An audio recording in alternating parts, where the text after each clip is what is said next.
பாதுகாப்பை உறுதி செய்ய வலியுறுத்தி நெல்லையில் கொலை செய்யப்பட்ட முன்னாள் எஸ்ஐ ஜாகீர் உசேனின் குடும்பத்தார் போராட்டத்தில் ஈடுபட்டதால் பரபரப்பு ஏற்பட்டது. இதுகுறித்த கூடுதல் தகவலை செய்தியாளர் ராமசுந்தரம் வழங்கிட கேட்கலாம். ராமசுந்தரம், வணக்கம். ஜாகீர் உசேனின் குடும்பத்தார் என்ன தெரிவிக்கிறார்கள்? கள தகவல்கள். ஓய்வு பெற்ற உதவி ஆய்வாளர் ஜாகீர் உசேன் வெட்டி படுகொலை செய்யப்பட்ட சம்பவத்தை தொடர்ந்து பல்வேறு குற்றச்சாட்டுகள் காவல்துறை மீது அவர் குடும்பத்தினர் வைத்து வருகிறார்கள். இந்த நிலையில நேற்றைய தினம் அவரது வீட்டை மர்ம நபர் ஒருவர் கண்காணித்ததாகவும் அதை பார்க்க சென்ற போது அவர் தப்பி ஓடியதாகவும் அந்த குற்றச்சாட்டை முன்வைத்து இன்றைய தினம் காலை ஜாகீர் உசேனுடைய மகன் ஒரு வீடியோ ஒன்றை வெளியிட்டிருந்தார். இந்த நிலையில பாதுகாப்பை தங்கள் குடும்பத்திற்கு உறுதி செய்ய வேண்டும், தொடர்ந்து அந்த குற்றவாளிகளை கைது செய்யாமல் இருப்பதை கண்டித்து போராட்டங்கள் தொடர்ந்து நடத்தப்பட்டது. இந்த நிலையில சம்பவ இடத்திற்கு சென்ற காவல்துறை உயரதிகாரிகள் போராட்டத்தில் ஈடுபட்டவர்களோடு பேச்சுவார்த்தை நடத்தி உரிய பாதுகாப்பு கொடுப்பதற்கான நடவடிக்கை மேற்கொள்ளப்படும்.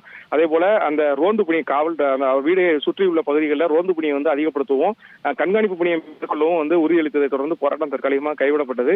தொடர்ந்து காவல்துறையினர் நான்காவதாக சேர்க்கப்பட்ட அந்த குற்றவாளியை கைது செய்யவில்லை என கூறி தொடர் போராட்டத்தை முன்னெடுப்போம், உடனடியாக அவர்களை கைது செய்ய நடவடிக்கை எடுக்க வேண்டும் எனவும் காவல்துறையினரிடம் அவர்களது கோரிக்கை வைத்திருக்கிறார்கள். அதனையும் ஏற்று உடனடியாக தனிப்படை அவரை கைது செய்வதற்கான முயற்சியில் இருப்பதாக கூறி தற்காலிகமாக உறுதி கொடுத்திருக்கிறார்கள். அதை தொடர்ந்து தற்காலிகமாக அவர் கலைந்து சென்றிருக்கிறார்கள். இருப்பினும் அந்த பகுதியில் பதற்றமான சூழல் நிலவுவதாக போலீசாருக்கு குவிக்கப்பட்டிருக்கிறார்கள். தகவல்களுக்கு நன்றி ராமசுந்தரம். செய்திகளை உடனுக்குடன் தெரிந்து கொள்ள உடனே சப்ஸ்கிரைப் பண்ணுங்க.